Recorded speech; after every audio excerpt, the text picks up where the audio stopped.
मैं लखनऊ में एक वीडियो शूट कर रहा था। खोजी और रहस्यमयी चीज़ों के लिए मेरे मन में हमेशा से जिज्ञासा बनी रहती है। किसी ने बताया ऐसी ही एक बावड़ी के बारे में। मेरे अंदर की जिज्ञासा जाग उठी। मैंने तुरंत ही वहां जाने की योजना बनाई। उस जगह तक पहुंचने की इच्छा इतनी प्रबल थी कि हमने हवाई यात्रा का सहारा लिया, जिससे कि काफ़ी समय बच सके। खैर, मैं पहुंच ही गया उस अद्भुत जगह जिसकी चाहत हमको यहाँ तक खींच लाई थी।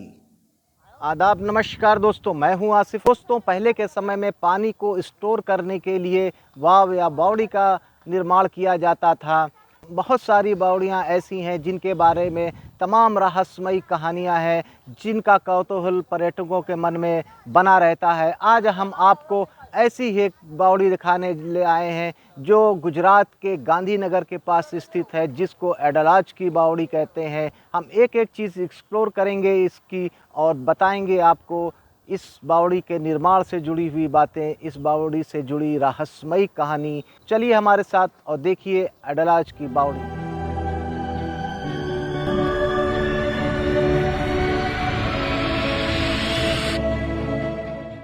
ये बावड़ी का प्रवेश द्वार है। इसके बाईं तरफ टिकट घर है। 20 रुपये टिकट हैं इस बावड़ी को देखने के लिए। कैमरा अलाउ नहीं है, मोबाइल से आप फोटोग्राफी कर सकते हैं यहाँ पर। और मैंने एक दृश्य देखा कि कुछ लोग दीवार फांद कर अंदर आ रहे थे। अगर आप भी दीवार फांद कर आ सकते हैं तो बिना टिकट इस बावड़ी का शानदार नज़ारा देख सकते हैं। सामने दो छोटे स्तंभ दिख रहे हैं, इन्हीं के माध्यम से हमको बावड़ी के अंदर जाना है। प्रवेश द्वार के बगल में ही 5-6 कब्र हमको नज़र आई।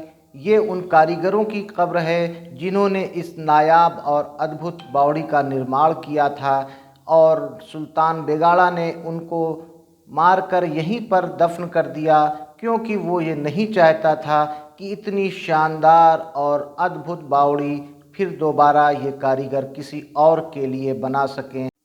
इस दृश्य ने मुझे विचलित कर दिया कि इतनी शानदार, लाजवाब और अद्भुत बावड़ी बनाने वाले कारीगरों को सुल्तान ने मरवा कर यहीं पे दफन कर दिया। ये भी अपने आप में एक दुखद है। चलिए अंदर चलते हैं, बावड़ी के और सारी चीज़ें आपको दिखाते हैं जिसके लिए हम आपको यहाँ पर लेकर आए हैं। सामने सीढ़ियाँ दिख रही हैं जिसके माध्यम से हमको बावड़ी में जाना है। नीचे आने के बाद हमको इसके 3 प्रवेश द्वार दिखे। 2 प्रवेश द्वार फिलहाल बंद हैं, एक ही प्रवेश द्वार इस समय खुला हुआ है।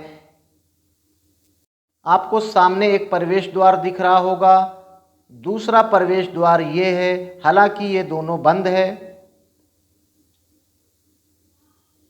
और हम आपको तीसरा प्रवेश द्वार दिखा रहे हैं जिसके माध्यम से हम आए हैं। सामने ये प्रवेश द्वार दिख रहा है आपको, इसी के माध्यम से हम अंदर आए हैं। दोस्तों, इस बावड़ी की वास्तुकला इतनी शानदार है कि ये आपको सम्मोहित करके उसी काल में दोबारा लेकर चली जाएगी अगर आप इस बावड़ी में आते हैं और इसको देखते हैं। सामने का आप दृश्य देखिए। हम इस समय 5वें फ्लोर पर हैं। 5 तल की ये बावड़ी है। इस बावड़ी की वास्तुकला में आपको भारतीय शैलियों के साथ साथ इस्लामिक शैलियों का भी बाखूबी नज़ारा देखने को मिलेगा। ये बावड़ी अष्टभुजाकार बनी है। ये अजूबी बावड़ी 16 स्तंभों के सहारे बनाई गई है। अब हम दूसरे तल पर चल रहे हैं। सभी तल की एक विशेषता ये है, यहाँ पर काफ़ी चौड़ाई आपको मिलेगी। काफ़ी लोग बैठकर यहाँ पर आराम कर सकते हैं, और सभी तल पर ज़बरदस्त पत्थरों को तराश कर उन पर नक्काशी की गई है। सामने आपको मैं ये दिखा रहा हूँ कितनी बारीकी से ये नक्काशी की गई है। बलुआ पत्थरों की बनी ये इमारत बेहद शानदार है, और इसकी एक विशेषता ये है कि इसमें कहीं पर भी सीमेंट, चूने का इस्तेमाल नहीं किया गया है। ये इंटरलॉकिंग सिस्टम से बनाई गई बेमिसाल और अद्भुत इमारत है। आप देख सकते हैं इनकी दीवारों पे एक रेलिंग जैसा बनाया गया है, उसके नीचे झूमर जैसे बनाए गए हैं पत्थरों को काटकर। और सामने का यह दृश्य देखिए बावड़ी का। यहाँ पर काफ़ी संख्या में पर्यटक आते हैं। ऊपर सुरक्षा की दृष्टि से पुरातत्व विभाग ने जाली लगा रखी है लोहे की, जिससे कि कोई दुर्घटना ना होने पाए। लेकिन मैं आपको ये नक्काशी दिखाना चाहूँगा, कितनी बारीक नक्काशी ये आपको यहाँ पर नज़र आ रही है। दोस्तों, इसके निर्माण से जुड़ी कुछ महत्वपूर्ण बातें हम आपको बताना चाहते हैं। अडलाज बावड़ी अडलाज नामक जगह पर स्थित एक कुआं है, जिसका निर्माण कार्य राजा रणवीर सिंह के द्वारा शुरू कराया गया था।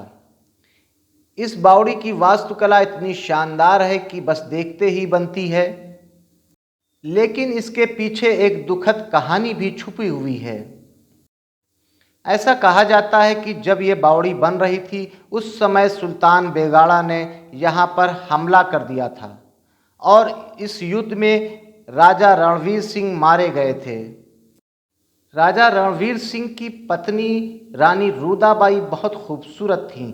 जब सुल्तान बेगाड़ा ने उनकी खूबसूरती की चर्चा सुनी तो उसने उनसे शादी का प्रस्ताव रख दिया। रानी ने भी शादी के लिए इस वाव का निर्माण एक निश्चित समय तक पूरा कराने की शर्त सुल्तान के सामने रखी।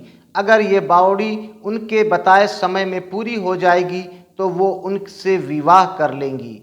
इश्क के जुनून में सुल्तान बेगाड़ा ने नियत समय पर इस बावड़ी का निर्माण कार्य पूरा करा दिया।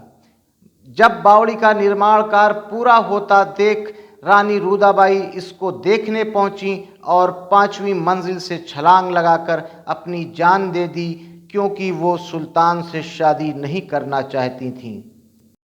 ये थी एक कहानी इस बावड़ी से जुड़ी हुई। दूसरी कहानी ये है, लोगों का कहना है कि यहाँ के राजा ने और सुल्तान बेगाड़ा ने मिलकर इस बावड़ी का निर्माण कराया था।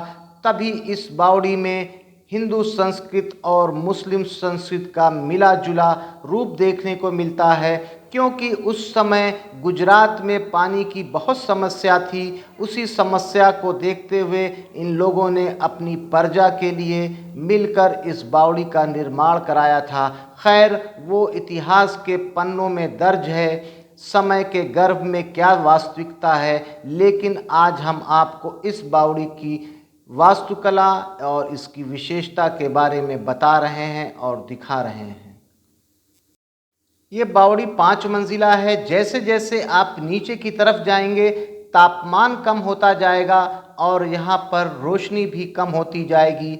ऐसा महसूस किया जाता है कि बाहर के तापमान में और इस बावड़ी के अंदर के तापमान में करीब 6 डिग्री सेल्सियस का अंतर आता है। आप देखिए, जैसे जैसे मैं नीचे जा रहा हूँ, यहाँ पर रोशनी कम होती जा रही है। मुझको बाहर के और अंदर के तापमान में कमी महसूस हो रही है और अंदर अंधकार भी धीरे धीरे बढ़ता जा रहा है। लेकिन यहाँ पर जितने भी मेहराब हैं, जितने भी स्तंभ हैं, उन पर इतनी बारीकी से नक्काशी की गई है। उस समय के कारीगरों की योग्यता और विशेषता देखिए कि जो आज एक आश्चर्यचकित कर देने वाली एक वास्तुकला हमारे सामने नज़र आ रही है। अब हम बावड़ी के उस स्थान पर पहुंच गए हैं जहां पर पानी रहता है। ऐसा माना जाता है कि इस बावड़ी का पानी कभी नहीं सूखता है, 12 महीना यहाँ पर पानी रहता है। शायद यही वजह थी कि इस बावड़ी को इतना गहरा बनवाया गया था और इसको सजाने में सुल्तान ने कोई भी कमी या कसर नहीं छोड़ी थी। इसकी दीवारों पर देवी देवताओं की मूर्तियों को भी उकेरा गया है। ये बावड़ी पूरी तरह से इंडो इस्लामिक वास्तुकला पर आधारित आपको नज़र आएगी। यहाँ पर देखिए, पिलर्स पर कितनी बारीकी से पत्थरों को तराश कर उस पर डिज़ाइन उकेरी गई है। यहाँ से हम आपको ऊपर का दृश्य दिखाना चाहेंगे। कितना खूबसूरत यहाँ का ये नज़ारा दिखाई दे रहा है और जहाँ तक आपकी निगाह जाएगी, पीले बलुआ पत्थर पर बनाई गई खूबसूरत नक्काशी दिल को मोह लेती है।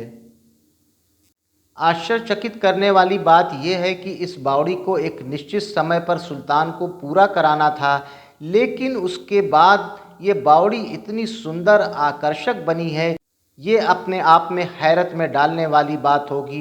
क्योंकि सुल्तान को रानी रुदाबाई से शादी करनी थी, उसके लिए शर्त थी कि एक निश्चित समय पर इस बावड़ी का निर्माण हो, और सुल्तान ने उस निर्माण को पूरा कराया। जल्दी में बनी ये बावड़ी कितनी खूबसूरत है, ये अपने आप में बिल्कुल अजूबा और अद्भुत है। अब हम इस बावड़ी से बाहर निकल रहे हैं, ऊपर चल रहे हैं, और ऊपर का दृश्य भी दिखाते हुए हम चल रहे हैं आपको। ऊपर का दृश्य देखिए, ये चौथे फ्लोर से हम आपको दिखा रहे हैं ऊपर का शानदार दृश्य।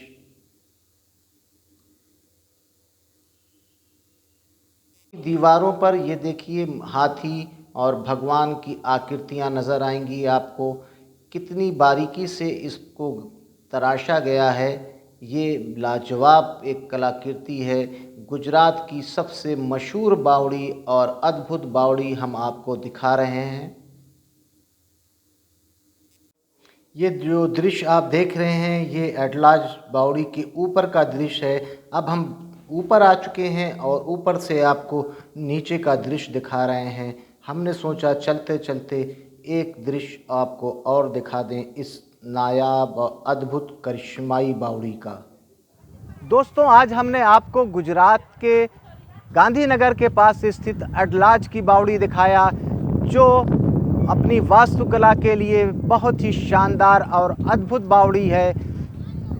अगर आपको हमारा ये वीडियो पसंद आया तो हम फिर मिलते हैं किसी नए स्थान पे कुछ नई जानकारियों के साथ। इजाज़त दीजिए। आसिफ को जय हिंद, जय भारत।